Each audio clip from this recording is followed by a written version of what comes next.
Check 1 2. Check.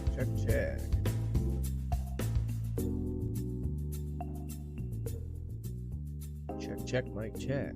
All right. Hello.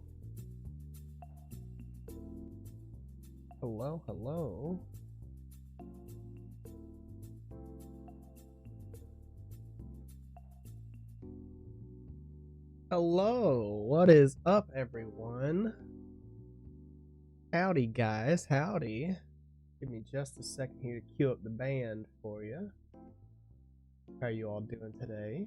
Doing good. I see Trentley in here. I see the Holy Ghost. I see Brandykins. What's up, guys? What's up? Let's see.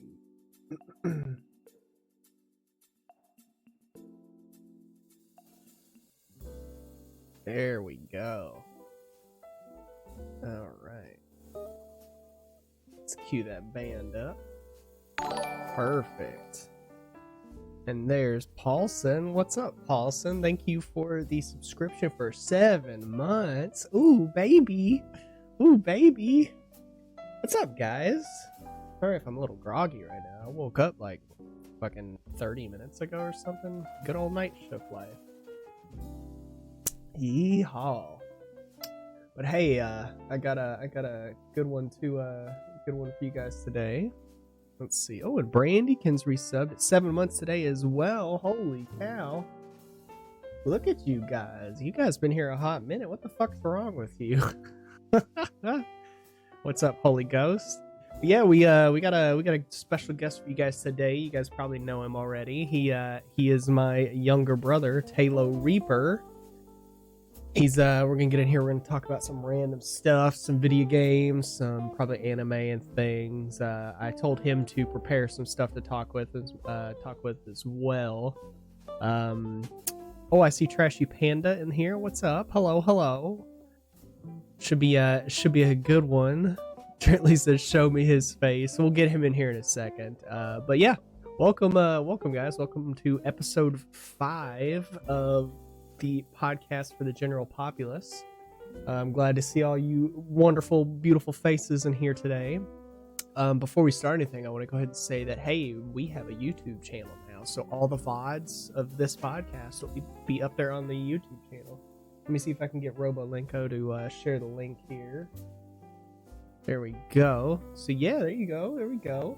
If you guys want, you can go ahead and hit that link and go subscribe to the YouTube channel and go check out any of the past episodes. So far, we've only got one episode on there now because Twitch likes to suck up all my VODs and don't release them to me. But the ones that I do get now, I will be putting up on the actual YouTube channel. But yeah, let's see if we can go ahead and get our guest in here. Kyle, if you could turn on the TV, please. Kyle, we do this every week. Thank you for the 10 biddies, Trentley. Come on, Kyle. Any day now. Kyle. What do you mean that? What? Just smack the TV. There you go. Just reach over, give it a good thwack. Come on. We really need to replace this TV. It didn't work. One more. Just go press the remote. Go press the remote, Kyle. Come on. Gosh. Oh, let's see. Hang on. Let's see if maybe we have the sound now. Hello? Reaper, are you there? Can you hear me? Hello? Hello? Oh, we can hear you now. Kyle, can you please just fix the TV? Come on, Kyle. We rehearsed this before the start. You had it down. Fine, I'll do it. I'll fix it. Let's see. Oh, there he is. Oh, hey, there I am. There he is. What is up? How you doing, Taylor Reaper? I'm good. How are you, Dr. Linko? I'm doing okay. Yes, King Barrett, the 24-inch Magnavox needs replacing. I mean, hey, this thing's been through the ringer with me. It's all right. It's seen the years. I've even had it in a hot tub as well, and it's done wonderful. But yeah, Can't man, believe how are it you? survived. I'm doing good. How about you? I'm tired. I just woke up not long ago. Yeah, so I've heard. Looks like you just got some bitlies just for your face. Thank you, Trashy Panda. Thank you, Trentley, for the biddies. Nice. Oh goodness. Thanks, Well, guys. yeah. Welcome to PGP, man. Welcome to episode numero 5. We're hopefully gonna have a good chat today about some nerdy shit, some weeb stuff, some anime things. Hopefully you got some stuff to talk to. For those of you guys in the audience here, if you don't know, this is my younger brother. We are related. I know it's hard to tell through a 24-inch Magnavox, but we are. Yeah. You know, this is my old brother dearest here. What's it like being related to the soon-to-be biggest podcast on Twitch? Oof, man, it's kind of like chilling, you know. Like you wake up in the morning, you don't just think, hey, my brother is gonna be, you know, this famous podcaster one day. You just don't think those things. I mean, what's it like for you waking up thinking, wow, my brother's getting pretty decent on Twitch. Maybe he might be up there with me as he's making this podcast. Well, I mean, he'd have to stream for that to happen. Hey, there's been things in the work, okay? I won't go into much detail, but needless to say, there's a new setup now where I can actually unleash my streaming talent. I see. Goodness. Well, hopefully that's soon, and hopefully we will get to see your beautiful face over at your Twitch channel. It looks like more people are rolling in on the chat here. Hello, Hades. So Trashy Panda. Now seems like a good time for me to ask you one of my most burning questions here. Okay. Right off the rip here, please go ahead. You have the floor. Yeah. Oh, Kyle. Oh. Kyle, please fix the TV, please. Thank you.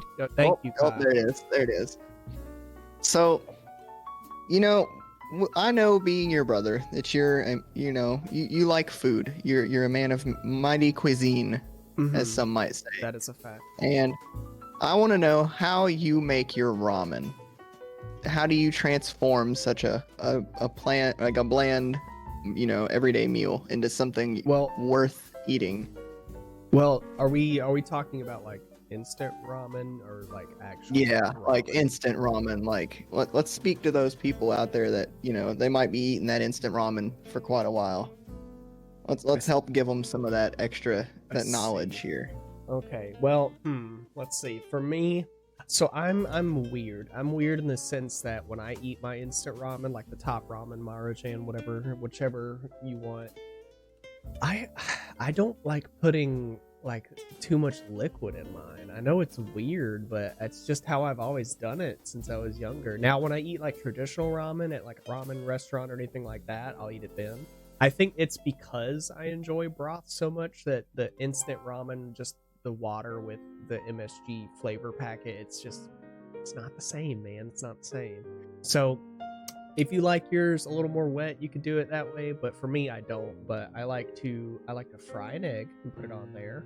Um, I usually add a little bit of garlic powder, garlic salt, whatever have you, or whatever's in my cabinet those days. Um, and sometimes, if you have it, like thin strips of prosciutto, thin strips of prosciutto is in there, is it's so good, so good. Hmm. That's the best way to kind of like, you know, tickle my fancy when it comes to that. But that's how I do my super cheap ramen, at least. What's that, Kyle? Nice. The band is a little quiet. Go tell him to be quiet then. Just tell him to play a little softer. Thank you, Kyle. See, he can do a couple things right. Oh goodness. What about so let's turn the question on its head. What about you? How do you make your ramen?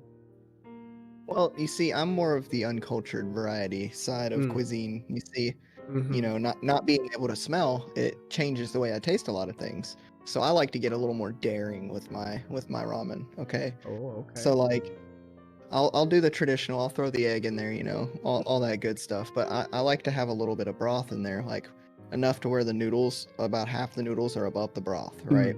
See, And then that's I where we take differ.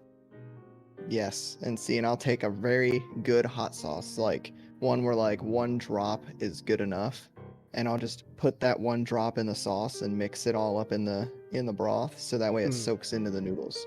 Then I'll let it sit for about 5 minutes so it really soaks in, and then bam, it's mm, all good. Perfect mm. temperature, just enough spice. Right. See, for me, I like I really like spicy ramen, but I don't like spicy instant ramen because I feel like it just pales in comparison to the real thing. I mean, let's be real, it isn't the real thing. It's instant ramen. But if we go to like a ramen restaurant, I'll 100% order a spicy ramen then, and I love that. Like, Yeah. it's awesome. But yeah, I get what you're doing there. The adding a little extra kick to it, it really elevates it a little bit. But I mean, hey, each different strokes, different folks. Let's see. So Trentley says his needs spice. Holy Ghost is the same. Notlock says he prefers his ramen without any broth and the noodles replaced with a medium rare steak. That's understandable. I get that. Trentley also says he's a curry guy. Now curry, ooh, Ooh, I love me some curry curry. is amazing. Oh man, some yellow curry is Mm-hmm. like, oof, it is just the best. It sounds like it. Sounds like it. Looks like we got a couple more people rolling into the chat here. What's up, guys? I see the last guest I had on here, Dak and Vector. How you doing? Brandykin says she's back now. Ooh, what's up? We see Mosca Man. Hello, Mosca Man. That's a new follower of mine. We were playing Forts the other day when he came in. Welcome to the podcast. This is PGP, Podcast for General Populace. You can see my lovely plaque that I have framed up there. So welcome guys, and I see Gamer Girl Ash. Hello Ash, how are you? But okay, all right. Let's just jump right into the nitty-gritty here. Now, I know you have some stuff prepared for me on what you want to talk about, but I also have a couple things here. Now, if Ooh. anyone has watched any of my previous episodes, you know that I am a big, huge old D&D nerd, and this is not a surprise to anybody in the least. Let's be real here, but I don't think it's a surprise to anybody from my community either, considering that in my stream I have a channel point redeem for the character in your campaign, Kavna, And where I used his voice for 10 minutes. it's funny you say that because this is sort of a segue into what I was going to ask. So I think through my love of D&D, I have been able to garner this D&D fire inside a lot of my friends and people. I cannot count on my hands and fingers, or toes and fingers, how many people I have inspired to start running their own campaigns or becoming DMs, or just doing more with D&D than I thought they would, aside from just being a player. And you apparently are wanting to do a little campaign yourself here soon. I was going to ask you about that and see if you had any insight on what to expect from that. Like, what are you doing with it? How exactly are you running this game? Okay. Well, so it goes back to my character in your campaign, Kavna. So Kavna is a kobold, and he's very different. He's smarter than most, although they don't know it. And he is the youngest one in the room usually, because he is still a child, basically. He's 8 years old. He has just reached maturity. And we all know how creativity runs through young people's minds, especially that in kids. And my idea for the one shot is to help teach other people how to play and how to teach me how to run games without making a fool of myself trying to plan it all super in advance and make a huge campaign. So it's like a campaign of one shots where anybody can use any character at any time. There will be people in the games from your campaign in Kavna's point of view or perspective. So it'll be like, I saw that you, as most people in the game that are playing with us know, are playing Dragonbait, someone from your campaign. Okay. So this will be where Kavna is just making up this like way of who he thinks Dragonbait is. He saw Adina turn into him, and they've talked about him. He's met his cousin. So this is Kavna's interpretation of what he thinks Dragonbait is like, and it is living to it through you playing him as him.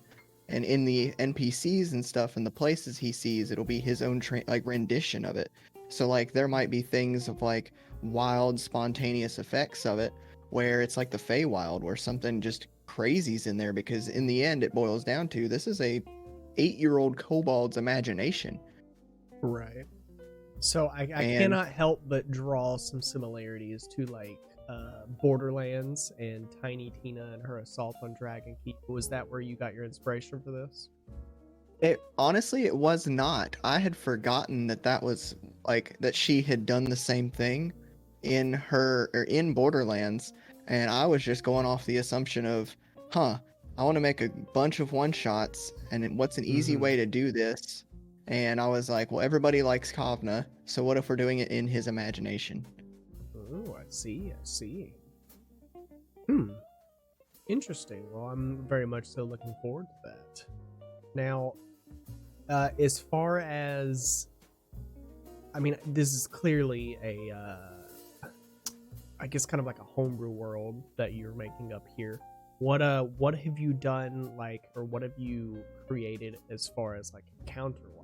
Like, what are they expecting to see and or fight in this sort of situation? Are you going for more like traditional monsters, like straight out of the monster manual, or are you like coming up with your own things? Like, how do you plan on doing that? So I think as my experience evolves with it, it'll get a lot more creative and more like homebrew. But as of now, where I'm still learning how to piece things together, how to handle certain situations as a DM with multiple people's point of view that I have to look at. And I think so starting out, it'll mostly just be encounters that are like built off of creatures from the monster manual, or like my own rendition on pre-made encounters and stuff like that, until I get the hang of it. And then I might start branching out into, okay, well, this is a more stressful part of his imagination. He might have been feeling a little different this day, and so there's these different creature aspects that might start coming into it, and maybe it might turn into a campaign one day where they're fighting to fix Kavna's mental state, because maybe something happens to him and he is just overwhelmed with everything going on in the world around him right now, and he's just suffering. So it might turn into a campaign of people going in and fighting these imaginary creatures inside of Kavna's own head and saving him from himself. Interesting. So it's got a lot more of a deeper meaning to it than people might think. Yeah. Interesting. I mean, I'm about it. That sounds like a lot of fun. And the great part about it is, even throughout the whole game, you can still use, like, if you want to make a different character for each session, you still can, because it's Kavna's subconscious that's coming together to fight this battle. So his subconscious might take the form of different people that he's met or encountered, and his rendition of them for whatever situation his brain feels like it needs or doesn't need, or might be really bad of a combination for a thing. Interesting. Very interesting. Well, yeah. So I like to look forward to it. I like to explain this as a test your characters game. You can literally play a different character every time, or you can play the same character. Interesting. Very interesting. Let me see here. I'm catching up on what some people have been talking about here. Mosca Man, you've got an entire universe made up of you had 3 connected dreams. Hey man, look where inspiration comes from. It can be a dream, it could be an anime, it can be a TV show, anything. Like, yeah, but I know, for speaking as me, I come up with a lot of my stuff just from thoughts or random ideas I've had, and so that's a good way to start. If you've never played D&D before, I highly suggest getting into it. It's a lot of fun. Let's see, Ash says, do your characters age as the campaign goes on? So it really depends on like the kind of campaign that you're playing. When you do play D&D, it's usually in the D&D world a day-by-day thing, so technically yes, but I do know some people will do like time skips where, like the characters will accomplish their goals for a good while, and then 5-10 years will pass, and then something else will arise that needs their attention. So you can say like something like, like just explain like what your character has done in the last 5-10 years, and then we'll go from there, and that can trigger character growth or change or anything like that. Or that character might even just choose to retire from adventuring altogether, and you make a new one. Who knows? So it really depends. So while we're on the topic of D&D here, I have a question for you as being a DM. Shoot. What are your thoughts on alignment and how well they affect a campaign, and when is the proper time to change someone's alignment? Good question. So let's see. And we have a lot of people in here that are in my campaign coming up, so if you want to explain what alignment is, it'd probably be good to give them this insight as well. So alignment, I'm sure a lot of you guys have probably seen the alignment chart. It did come up as like a meme there for a good little while, where it's, a grid. It's a 3x3 grid, and you have, good, neutral, and evil going like vertically, and then horizontally you have chaotic, neutral, and lawful. So you can be straight neutral, dead in the center, or you can be lawful good, or chaotic good, or chaotic evil, or lawful evil, etc., etc. And my I guess opinion on alignment, it really I don't know, it really just depends on the kind of game you're playing, really. I like to when I play my games, the only thing I like to do is I go in with my players starting off and say, are you guys going to be like the good guys, the like the typical heroes? Are you wanting to be, more bad guys, or you just kind of want to like roll with punches and see what happens? And then depending on the way your players want to play is how you kind of incorporate it. But I don't truly like try to make everyone stick super hardcore to their alignment, as in like, oh, you are lawful good. You wouldn't steal those gold pieces from that person. Blah blah blah, stuff like that. I feel like it's a good thing for beginners to kind of help you understand like where to like fit in your role play and like what your character would do, especially for like first time role players where they don't understand, you know, like how to make specific choices for their characters. I think it's a good guideline for that. But as far as more seasoned players or like a campaign that's been going for a while and your character's a little more established, I feel like I don't really use the alignment chart too much, in the sense that, I mean, characters are people too. Like, I don't feel like everybody really fits in on like one specific spot. And I think it makes the game more, what's the word? I guess that it makes the game more organic and more wholesome, in a sense that the choices that they make just affect their character as they are role-playing them, rather than like specific alignment.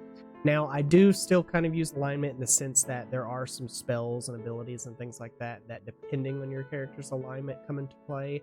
And that is where I will do my best as a DM to kind of decide and think on like the choices that a character has made, or any sort of things that they've had. And I will keep a side note on my side of the screen on like where their alignment really falls. And we'll see, you know, like what happens when those spells are cast depending on certain things, stuff like that. But it can be a really good guide for new players to kind of like sum it up. So it's interesting to say the least. Let's see. But yeah, that's mostly how I feel about it. In the long run, is that it's a good guide for beginners. But as you become a more experienced player and play more D&D, I don't feel like you have to like really, you know, fit to that mesh. Gotcha. Mm-hmm. Because I was gonna, my follow up with that was gonna be, so like if you have a bunch of experienced players and they're playing and their alignments are like half of them good, half of them evil, but they're all not like none of them have done anything necessarily evil, but a spell like detect good and evil, you know what I mean? Like that's where it would come into play. It's like, huh. Yep. That's where you got to kind of look at it like, would they have maybe fallen into a more neutral? Yeah, exactly. Look, Moscow Man makes a good point. Yeah, it's kind of like a good or bad guy dilemma. Not everything is black and white. Sometimes things are gray or red or without a color. See, exactly. That's the way I look at it as well too. And let's see. Oh, hello, Anna the Barbarian. Welcome to the podcast. This is my my little talk show / podcast that I created here, and today we're talking to Taylor Reaper. So welcome. Right now we're talking about some D&D stuff. But now, so normally I like to save this towards like the end of the podcast, but I know that you and I have had some time to like talk off screen on the podcast about what we want to talk about, and I know I have asked you to gather some stuff together on what you would want to talk about specifically, or any questions that you might have. So I'm gonna throw it back, the ball back in your court. And are you wanting to stay in the D&D realm, or do you want to, you know, change gears and take a hard left turn somewhere else? Like, what do you think about? I have one final D&D question prepared for you. Ooh, go ahead, shoot. And then after that, I say we take a hard left and do a completely different nerd skip. Okay, sounds good. What is your favorite D&D moment and why? My favorite, like in something that I've played in or just in general? In your time of being at a D&D table, what is your favorite moment and why? It could be a campaign you're running. It could be a a character you've played in a campaign. Like your favorite moment that you've been a part of at a table, and why? So this is tough because I have a lot of good moments. Because honestly, every time I play a D&D is one of my favorite moments. I just enjoy getting together with all my friends and having a good time. But I think if we're looking at it from strictly a gameplay moment, like aside from like just being with friends and stuff, like strictly character moment, like it might have been a combat or a character building moment, like in the role play and everything, like what is your favorite moment? So for me, I think the one thing that stands out the most is our friend Wang Chungus. He was a player in my campaign before the one that we are currently playing. He was playing a Aarakocra bard named Creek the Magnificent, and he is now currently playing that character in our current campaign. But when he had first made Creek, he was just a bard. He was Creek the Magnificent. And I think one of my favorite moments was at that point in time in the campaign, the players had met a sort of mysterious figure that had, like more abilities than they had expected and whatnot. And that character had kind of like, like shown off what they could do and kind of like taken little notes of like what the characters were doing to kind of like coerce and like talk to them. And what ended up happening is that Wang Chungus at this point, this was his first ever D&D campaign he ever played, and I think that's what makes this moment all the more sweet. But there was a moment where his character actually went and sought out this person and tried to find out a little more about them. And he came to find out that this person was a actual deity, like a god in the campaign. And it was a newer god. It wasn't one of the older gods that was trapped behind the veil where all the older gods lived. So this one was actually able to walk in the mortal coil with people. And Creek was so enamored by this individual and what they could do that he ended up following this individual, and for the next like 2 or 3 levels he ended up taking warlock levels and having this character or this person be his patron. So he became a bard warlock multi-class, and he ended up telling me out of game like this is not something that he had expected to do at all. He just thought he was going to be a bard through and through, and it was so cool seeing something that happened just, so organically and naturally in game that ended up like establishing who his character was more and more just through choices he made, instead of him just being like, I want to play a bard and then take some levels in warlock. It was just something that like had happened that him as a player or him as a character just decided to go with, that just tickled his fancy enough that he made it such an integral part of his character. And I think that's my favorite moment. So nice. That is certainly a good moment. Mm-hmm. So let's flip the question to you. What's your favorite moment that you've had in D&D? Oof. It doesn't necessarily have to be from the campaign that you play with me. It can be any moment at all. I think I'd have to take this back. It's not necessarily D&D, it's Pathfinder. But I think it would have to be the first time I ever played a tabletop RPG. And that was back with you and some of your old friends and one of your roommates. And I played a gunslinger. And the most memorable part of that night was whenever we were trying to get information from this character. My character shot them in the leg and then stuck a finger in their wound for an intimidation, and was successful.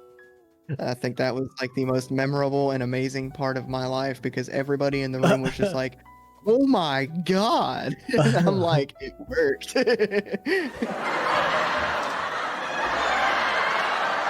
think that would have What to a be moment. I think What that'd a have to be my most memorable moment in D&D or Pathfinder D&D, like, of all. So you're saying that your most memorable D&D moment was the first time you actually got to play with me? Aw, that's so sweet. Yeah, totally. Oh goodness. Yes, I remember that moment very vividly. I was so proud of you. I was like, look at my little sadist. Hey, it worked. We got the information we needed. Mm-hmm. All right. Then some. So, Before we take a hard left, I want to do something real quick. So, most people don't know this, but we have had a very stark rivalry on a specific game, and I want to attempt to take back the crown live on stream. So give me just a second here. Uh-oh.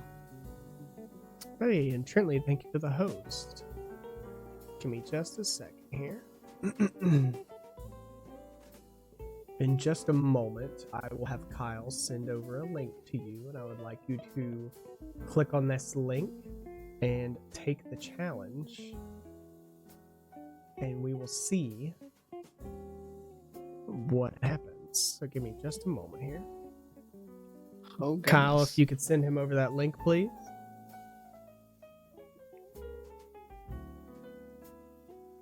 Oh, go. no. Okay, Kyle, could you open the projector for me, please? Kyle, it's the button on the wall over there. No, it's already up. You're hitting the up button. You have to hit the down button. Just hit the down button, Kyle, please. Just that one. There it is. Thank you. All right. So for those of you that don't know, we have had a very staunch rivalry on Connect 4. And every time I have played, he has completely dominated me. But live on stream today, I am taking that back. All right. So I'm playing green and you are playing gray. Yup. That's how it goes.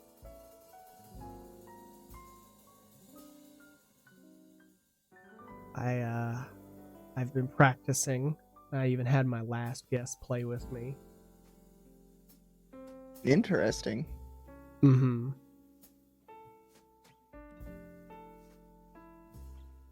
Well, how the turntables. Yes, indeed. Hello, Hoagie.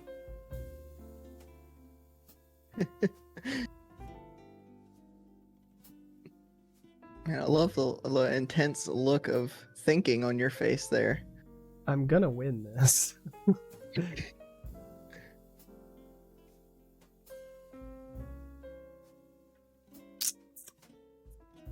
Shit.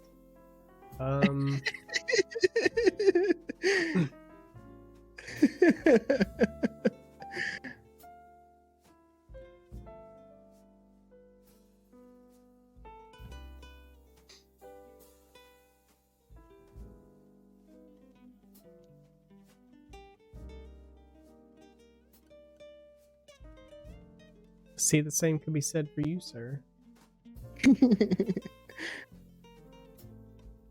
Maybe.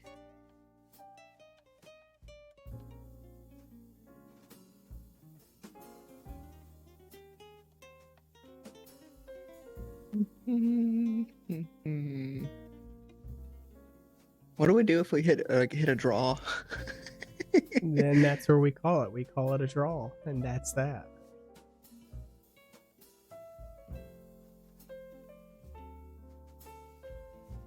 Oh, goodness. I'm so bad at Connect 4. Why am I so bad at Connect 4?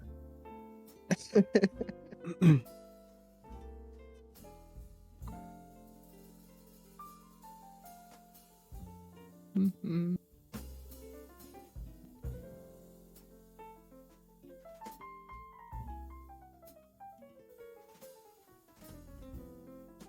That's a very good point, Ash. He'll have to buy that book with his own money, though. I'm not paying for that.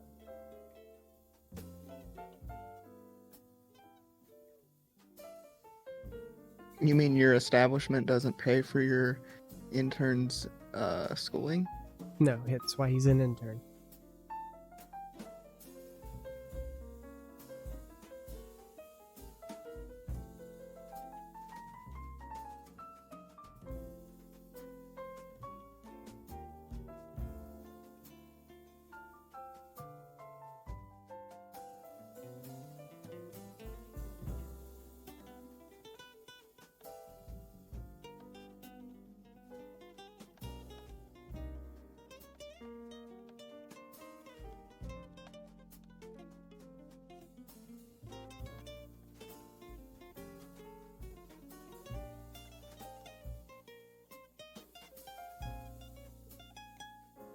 Damn it. You saw it. I saw it I'm the whole never time. I'm never going to beat this. Oh, this is so rough.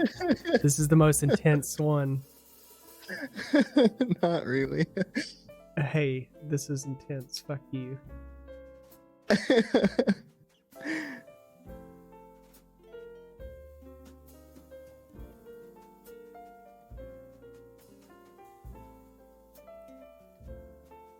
Ah! All right. Okay. I've won live on stream. Thank you very much. Okay, next section. 2 out of 3, right? That's not a thing. So, Oh, okay. So we won't think about the fact that I beat you 2 times in a row. I mean, we saw it here on we saw it here live on PGP that I actually have defeated you. So, yeah, GG. alright. Brandy, thank you for the biddies. Brandykins, I'm coming for you next. Hey guys, can we get some more biddies in chat for letting him win? Funny. Okay. Gotta support the charity, you know? Come on, guys. Uh-huh. So, you said you had something else you wanted to talk about.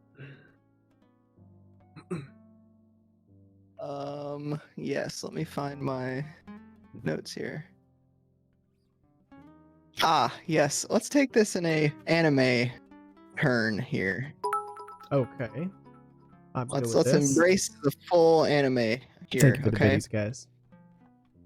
I want to know your top 5 most powerful anime characters and why. Top 5 most powerful. Oh. And now we're not going to look at this on just a strictly like world massacring power. I'm looking at like powerful character, like powerful driven emotion, like a character that was so powerful it altered your view of this. So, not strictly Not who necessarily they could strength. beat up, but in my opinion. Okay. In your opinion, like what's a powerful character, one that left an impact on you? Let's see. And while I'm thinking about this, guys, so for those of you in chat, we are going to have a section where we are going to take some questions from chat. So if you guys have any burning questions, save those inside of you. When we get to that section, we will be taking questions from you all and doing our best to answer them. Let me see.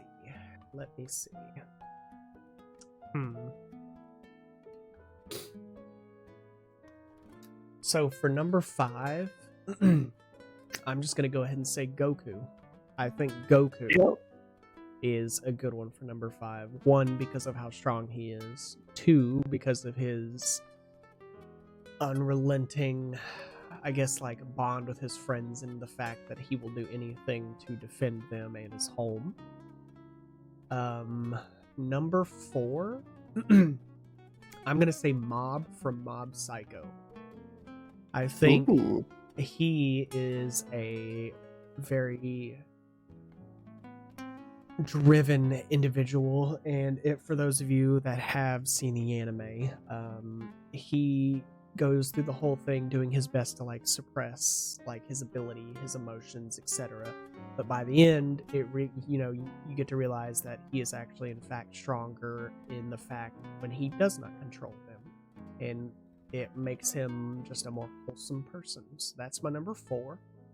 My number 3, I would have to say Monkey D. Luffy. In his current iteration. Monkey D. Luffy is a very strong individual in the sense of fighting, and again, same reasons for like Goku. Number 2. Oh, this is a tough one. I have a couple people that I'm thinking of, but I think the one that comes to my front of my mind in the forefront the most.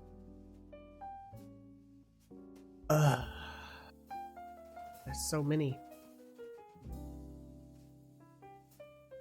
I'm gonna say Trigun. Ooh. I think he's gonna be my number 2. Vash the Stampede. I think he's gonna be my number 2. And then my number 1 is Saitama from One Punch Man. The absolute strongest man in the world. Exactly. One punch is everything, even feelings. Exactly. He is the strongest. What about you? What is your top 5? don't get in his way in the middle of a supermarket sale. Exactly. Exactly. Now, what is your opinion on this? Who do you think are the top 5 strongest characters for you? Ooh, you know, I'm gonna have to say I'm not gonna choose any that you've already chosen. I would have to say my number 5 would probably have to be Ichigo from Bleach, Good, good. because this man has just got a limitless sense of duty and honor and drive, and a commitment to his friends. He's literally died for his friends like twice, I think now. Yeah. So that would have to be my number 2, or not my number 5, not number 2. Mm-hmm. Yes, he Man. does, Brandikins. Yes, he does.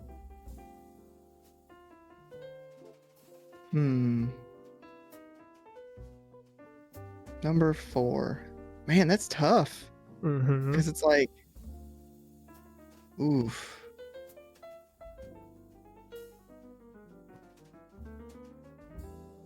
What about like, could I do like a power couple as a 4?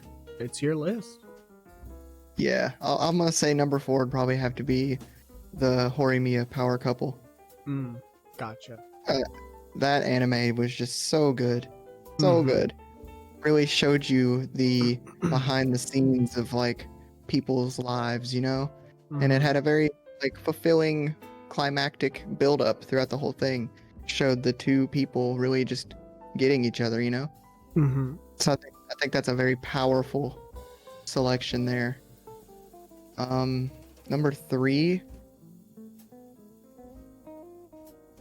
probably have to be Gray Fullbuster from Fairy Tail.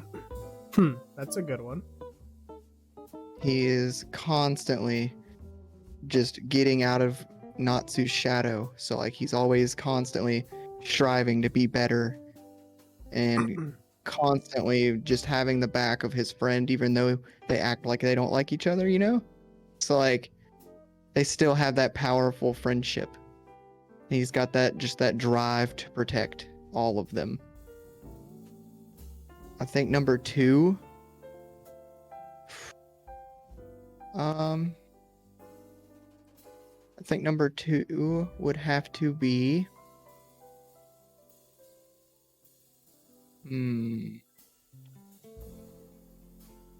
probably Tanjiro from Demon Slayer. Ooh, that's a good one. This poor guy lost his whole family and is going through literal hell just to save his sister. I don't think he even needs any more of a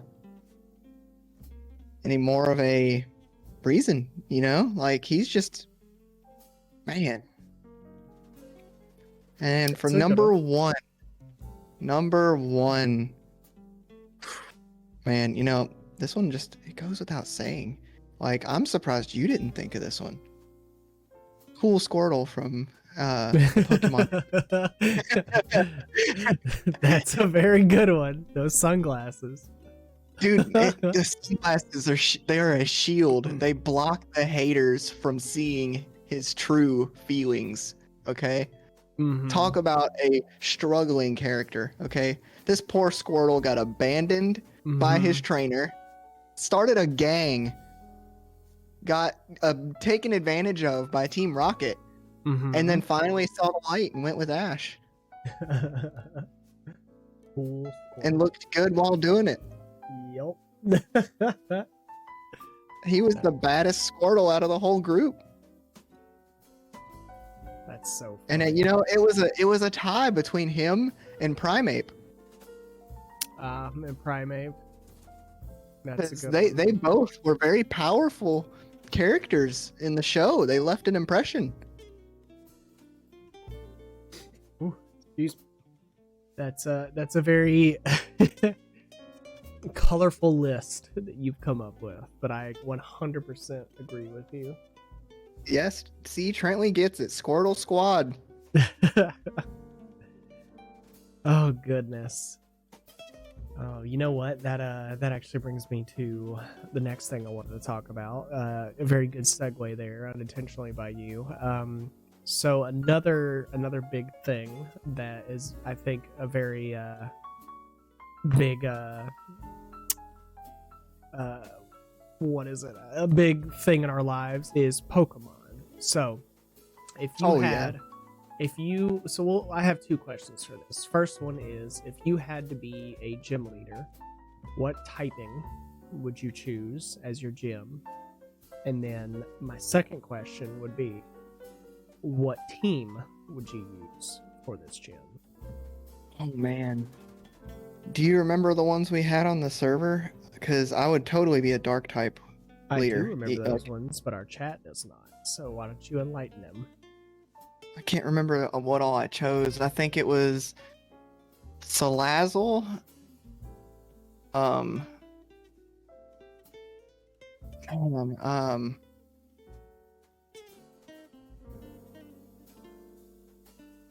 Oh man, I'd have to look it up again. Hold on. Let me pull up my old list. I know it was Salazzle, Absol, I think you had Tyranitar, maybe. Mm-hmm. I had the jellyfish psychic dark. What's that one's name again? Don't remember.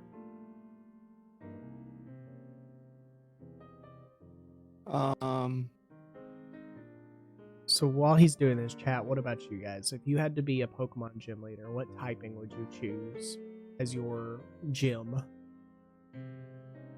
So far, Taylor Reaper has said he would be a dark type. And I'll answer this question too, but I'll wait for after his response.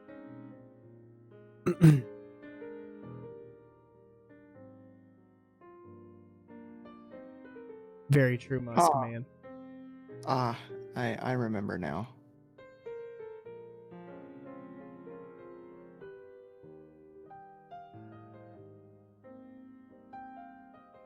Yeah, I remember now.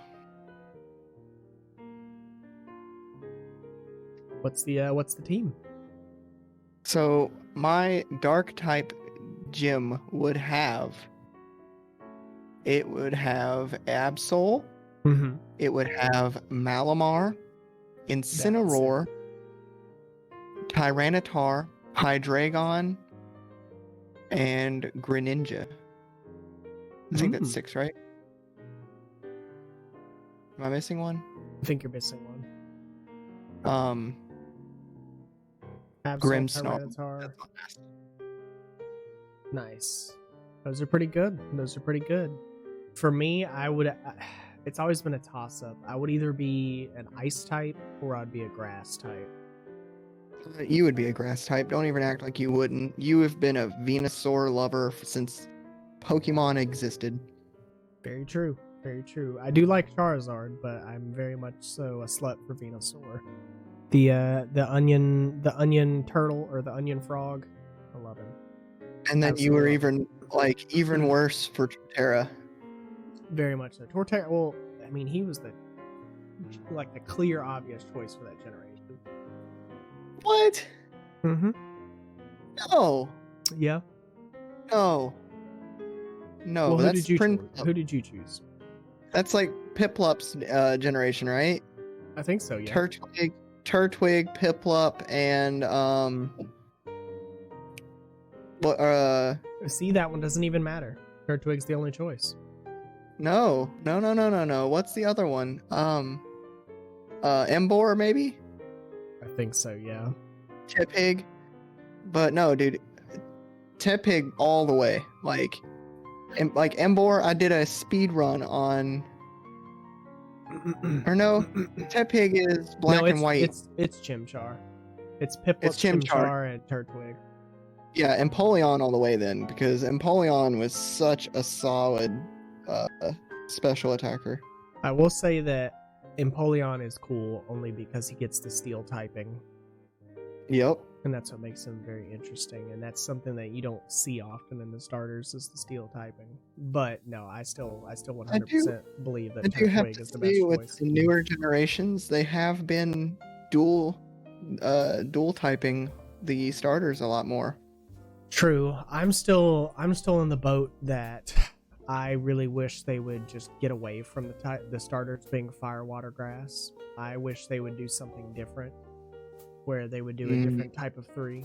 I think that would be interesting instead of it. I think it'd be cool if they gave you a selection of one of each type, a monotype. Yeah, I mean, I can understand that. It would make it a little more difficult for like setting up a rival and things like that. But I agree somewhat. Just the absolute opposite, like they always do. It's not that bad if it's a monotype. True. I don't know. I mean, that's a good discussion. Do what? Say that again. Your rival always picks what's super effective against you. True, and I mean, see, that's why having a set of 3 makes it a lot more easy. Because you got to remember, Pokemon is a game for kids. I think they should get away from it being for kids. I think they should make Pokemon for adults. Yeah. But At I this don't point, know if most of their Nintendo would fan ever base- do that, or I guess Game Freak. I don't know if they would ever do that. I wish they would. If they had more of like a mature themed Pokemon, I feel like it would become very quickly and easily one of the best selling games. Yeah, I think it would too, because if you look at it, all of Pokemon's fans, over almost all of them, are adults, because when Pokemon came out, they were kids when it came out, and it's grown with the ages. True. There for a while, Pokemon was getting more and more mature, and then it got towards the DSi, and it started going downhill from there, like the 2DS and the 3DS. X and Y was good, but it was its downhill descent. It started the crest. True. Moscaman says, I like the Reggie Pokemon, so they make funny noises, and that is relatable. Very true. What are your opinions on the new Reggies? I haven't looked into them that much. I'm not very well versed in like the most recent generation of Pokemon stuff, and it's because of how just cheesy the newest games have become. Let me give you a little info. You've got the Dragon Reggie and an Electric Reggie now. Yeah, I was about to say. You got Reggie Drago and Reggie Alecki. It's too much. It's too much. Reggie Drago has been in a lot of competitive play as well. See, that's another thing I've never really got into is the competitive scene of it. It's something I've kind of wanted to dip my toes into, is like competitive Pokemon scene, but at the same time, it's like there's so much in that. Yeah, it's rough. I'm working on dipping my toes into it now. Oh yeah. Yep. Still searching for that perfect IV Ditto. Oh goodness. All right, let's see. So, I guess before we give it over to the chat questions, do you have anything else that you wish to talk about? Yes, as a matter of fact, I do. Oh. What's the next topic on your mind? So, on your previous casts, you've done the animals you think that you could win against in a fight kind of discussion? Yes. Why don't we do a Pokemon theme on that? Like, what do you mean? Like Pokemon, I think Pokemon in a fight? Yeah. We'll only use Gen 1 Pokemon, though. Gen 1 Pokemon. Oh, man. Oh, that's still a lot. It's only 145, I think? 151. 151. I wasn't counting you, legendary. I mean, it's hard to even think that I could beat a Pokemon in a fight, because they're monsters that shoot elements and hyper beam and shit like that. Like, I firmly believe you, but I feel like if I had a steak knife and a Magikarp was in front of me, I know who the winner would be. True. Very true. And any wormhole in my way. Okay, Man, well then we'll turn the question on its head. Nature. We'll I turn the didn't- question on its head then. If you had to pick 5 Pokemon from the original Generation 1, which 5 do you think you could easily beat in a fight? Magikarp is an obvious choice. Magikarp, you've got oh my gosh, it turns into Butterfree. Caterpie, Caterpie. you got Weedle. Mm-hmm. So that's already 3 right there. Mm-hmm. And then I can already give you 5. Kakuna, It can't be from the same evolutionary chain. We'll say that. God. Okay. All right. So first 3, I need 2 more. Mm-hmm. I'd say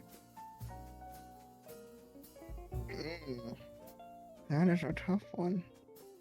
See, Trentley says Ditto, but I think the opposite of that. Oh God, no! I would never fight a Ditto. He would turn into me and whoop my ass with my own ability. Exactly. Nah, dude. If you've seen that Pokemon video or that Pokemon episode of the Ditto or the Diglets destroying the fucking building site, I would not fuck with a Ditto or a Diglett. They would destroy the world I walk on. Yeah, they can learn Earthquake. And magnitude. Mm-hmm. You can get a magnitude 9 earthquake or a magnitude 10. See, the fact that you're having issues thinking of just 2 more just goes to prove my point even more. No. All right, so look. Let's just look here, okay? You got 151 Pokemon that you can choose from, and I've only selected 3, right? So I am willing to say that I could be a little bit ballsy, okay? Okay. I'm gonna think out the ways that I would take out a bigger Pokemon.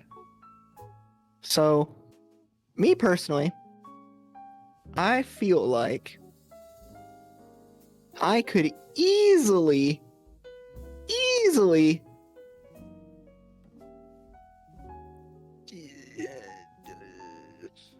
destroy a Volt. A what? Easy. A Voltorb. Easily. Yeah, and then it would thunder and No. die. I would wear a rubber suit. I'm pretty to sure you escape- said with the clothes on your back and a steak knife. No. I said if I had a steak knife, then a Magikarp in front of me would be history.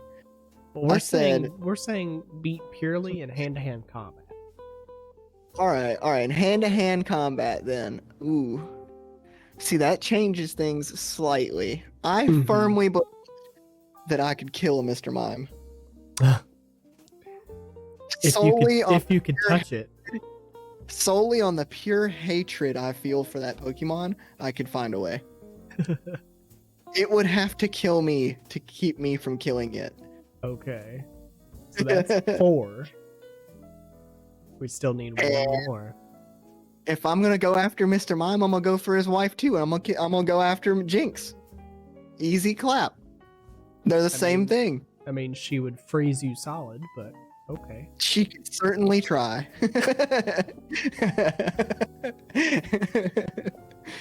I would have just gotten done destroying that Mr. Mime with my mind bullets. Yeah. She'd be the. I'm telling you, see, thinking that you could fight Pokemon is just. Well, dude, people do it all the time in the show. Eh. There was those people that fought fighting Pokemon. Yeah. I don't know. I feel like the show isn't a good representation on like how actually the Pokemon actually would be. So like, because you have to think about it, it comes back into play that the show is also for kids too. So they're not going to show like when a Charizard torches a person alive, you know, or like when a And that's why I didn't choose the Charizard. No, you chose something Not that is insane. able to telekinetically pick you up and throw you and make the light walls, or something that could kiss you and put you to sleep forever after she froze you. Like, Yeah, I was being ballsy with my decisions. I Hmm. honestly say for the 5th one was going to be Gyarados, and after he swallowed me, I'd take said steak knife and just drag it down. Mm-hmm. Well, you definitely have you got a big set of boots on you. Yeah, I'll you just know, say if I'm that going to much. fight him to the death, I'm going to fight him with everything I got, you know?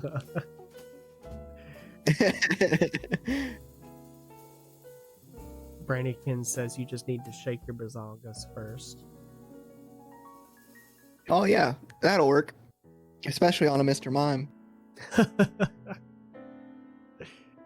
Oh gosh. See, Pretty- that's a very interesting topic there. I tell you what, speaking of Okay. interesting topics, let's swap it over here. So, all right, people in chat, now is your chance. If you have any burning questions that you want to hear discussed or talked about or answered, feel free to hit us with them. If you guys got anything you want to suggest we talk about, let us know. In the meantime, give me just a second here.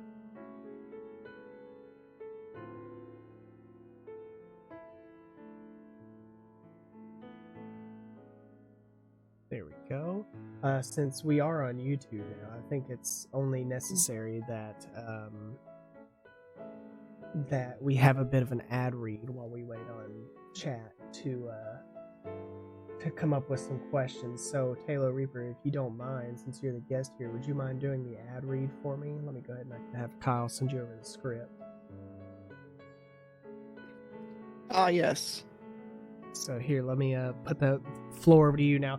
Forewarning, we are not sponsored by this person. We're just practicing for when we are sponsored. So Yes, yes. Actually, you know, I was thinking, this is such a like a hot and spicy ad. Could we do it in the hot tub?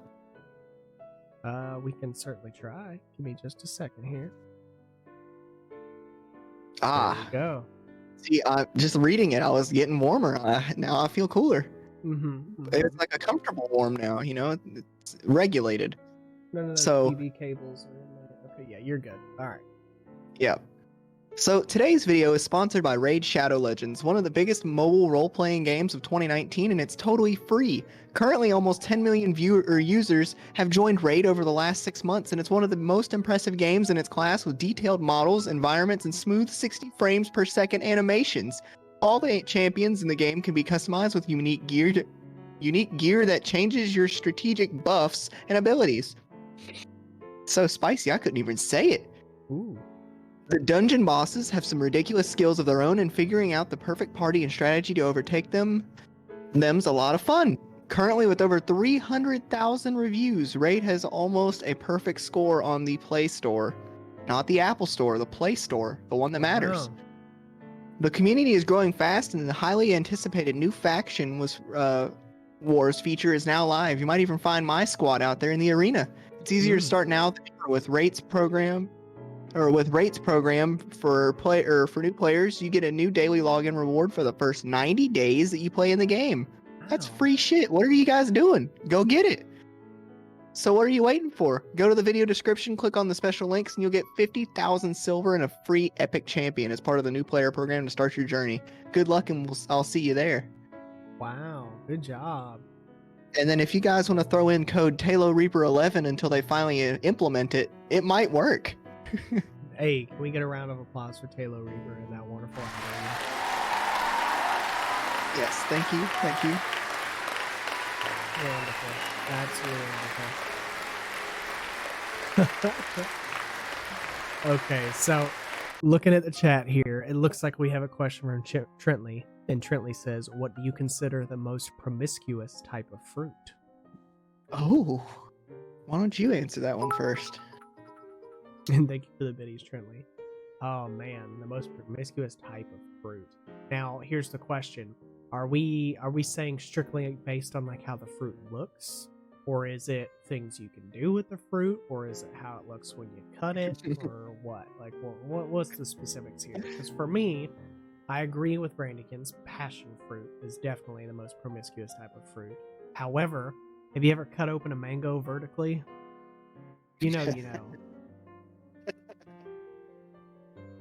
What about What do you, you do Taylor? about the seed though? Hmm, What about deal the with big it. mango seed in there? You deal with it. You know, I'm gonna go off the wall here, as my reputation so far is held, and I'm gonna say the tomato Why the tomato? because, you know, your fruits, they're all together.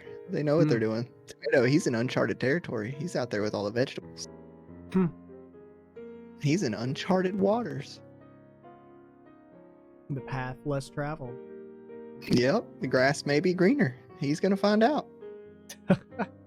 So it's either a mango or a tomato.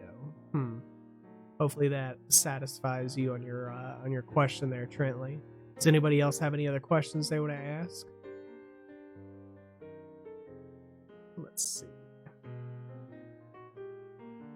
I had something else lined up, but it doesn't seem to be working at the moment, so we might have to hold off on that one. Oh, Brandykins has got a good one here.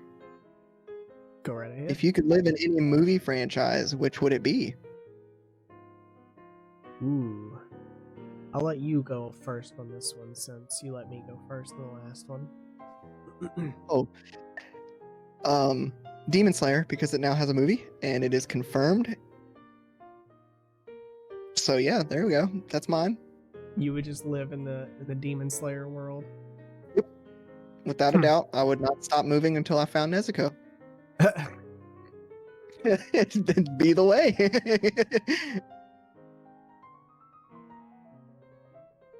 That's funny. And without a doubt, I'm doubling down. I think for me, if I had to live in any movie franchise, oh man, this is tough. Hmm.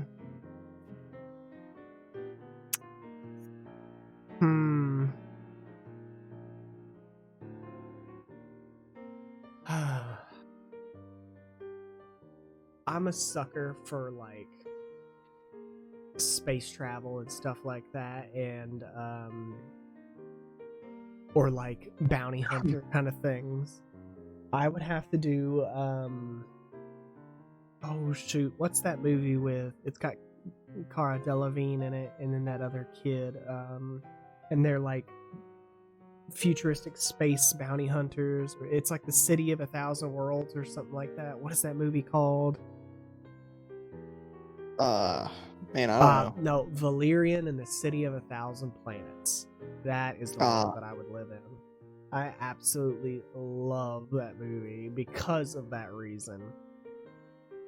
I think that's where I would live, and it's strictly because of how like futuristic and like space oriented it is. I would want to captain a like a pirate ship, but like a space pirate ship, or like be a bounty hunter and chase down space pirates. That'd be fucking sick. I'd be all about it. You could do that in the Chronicles of Riddick.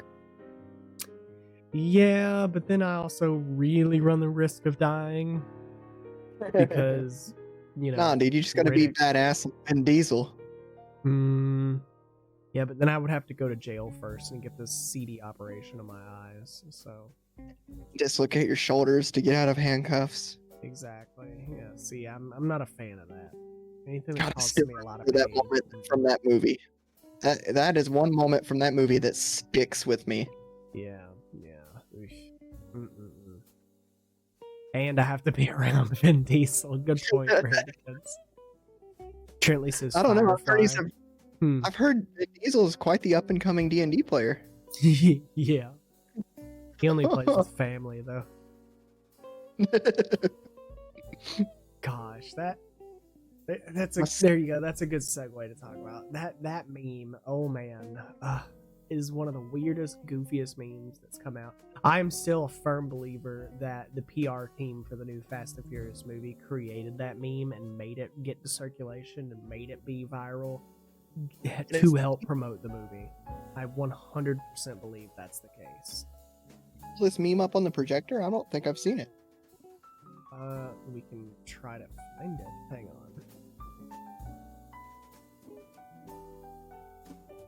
So while we're on the topic of Vin Diesel, what do you think about Vin the new Arc 2. Gosh, the new Arc 2. Hang on. Let me Kyle, can you press the projector button?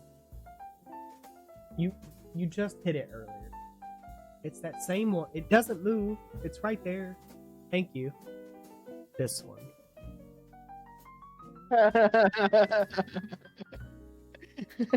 It's so I don't get on social media, dude. I don't see these memes. press the button again, Kyle. Yeah, get this out of here. Kyle, just press. Oh, thank you. Gosh. Wang Chung just hates it so much. Yeah, see, I completely agree with him. While we're talking about memes though, what is your favorite meme? Like hands down, like your absolute 100% favorite meme. Oh, my favorite meme by far, hands down, would have to be the one of the farmer in the coveralls holding the shovel or like farming tool, and it's sex meme where it's like finishes in 0.3 seconds, and then it's that guy, and it says it ain't much, but it's honest work. I think that's my favorite one by all. Like, it ain't much, but it's honest work. I've had that meme on the last 3 phones I have carried. I've been on all of my tablets and my computer for quick sending.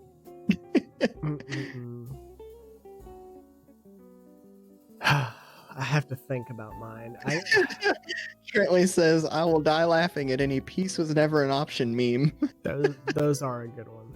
Those are good You think, ones. I think a close runner-up would have to be the classic one of the the crab with the scissors on his head, and it's like, my ancestors are smiling at me, Imperials. Can you say the same? That is a good one.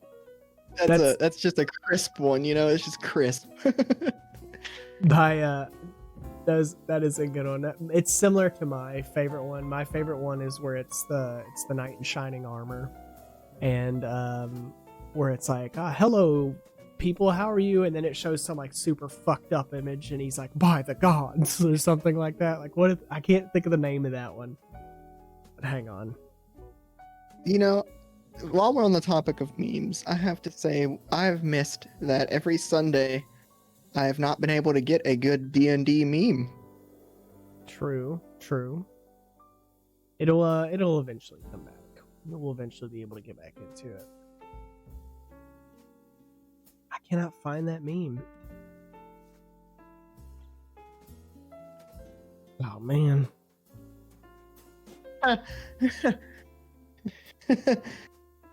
The Elder Scrolls 7.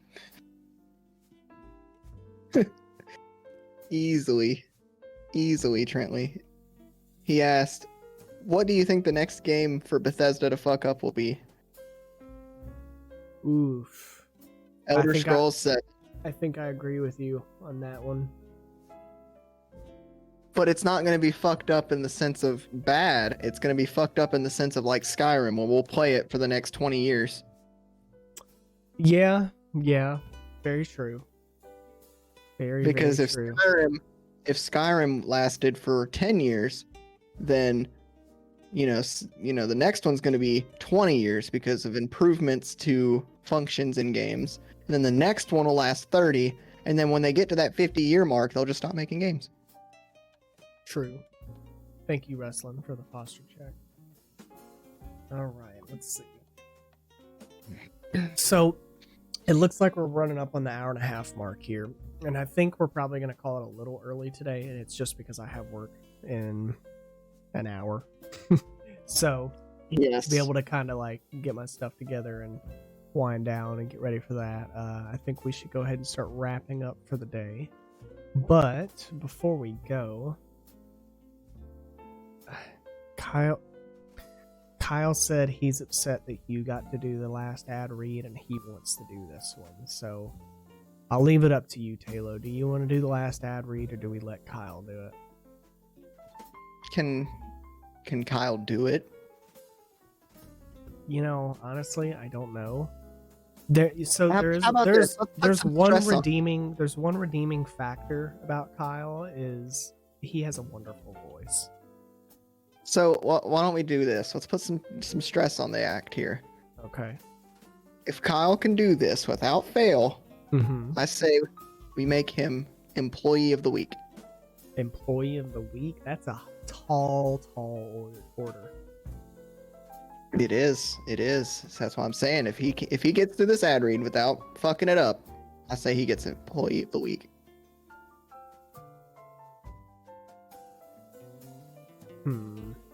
Chat, and by the way, what do you guys think? About your last email, your next podcast is in a week and a half, right?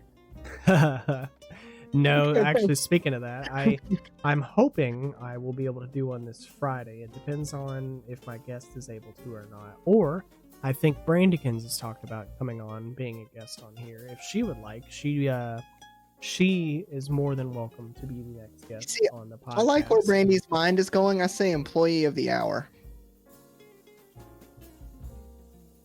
I say if Kyle can do the ad read, he gets Employee of the Hour. And then we'll let him bask in it.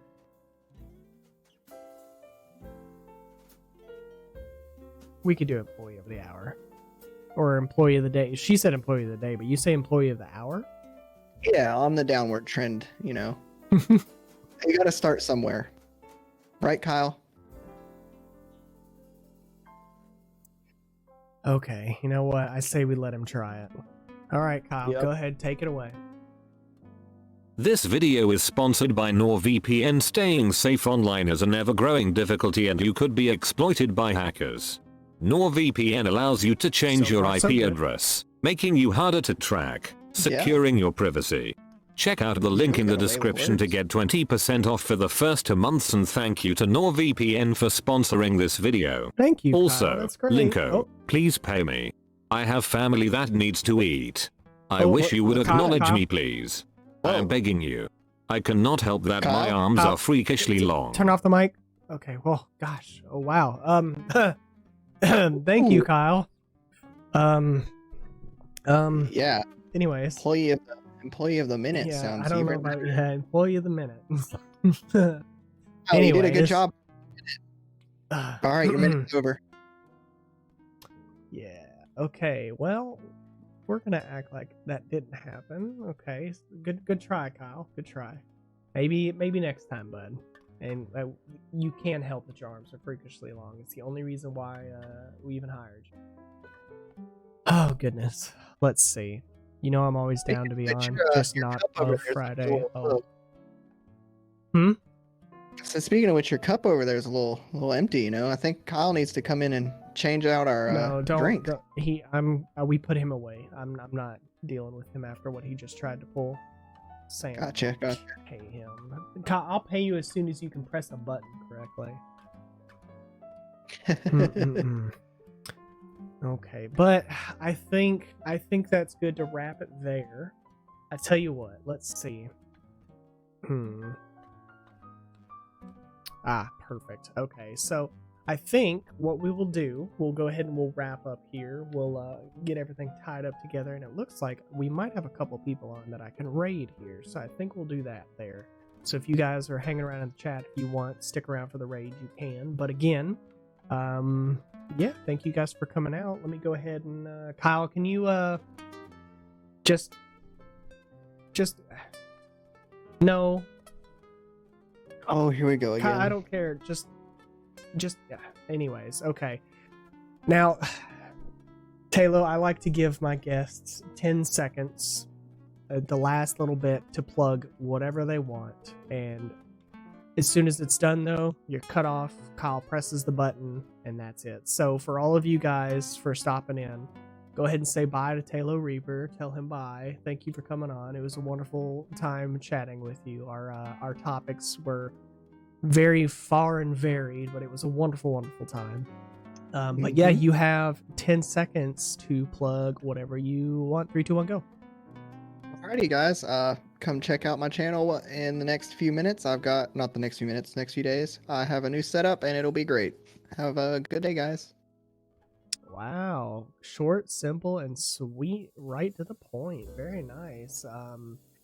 But yeah, go ahead and say goodbye to Taylor Reaper, everybody. And Kyle, that's not how you turn off the TV. Kyle, that's not how you.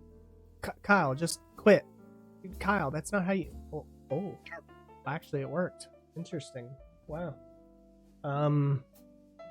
Okay, Kyle, you can move your hand now. Thank you. Good lord. All right. Well, guys, thank you for coming out to this episode of Podcast for the General Populace, aka PGP.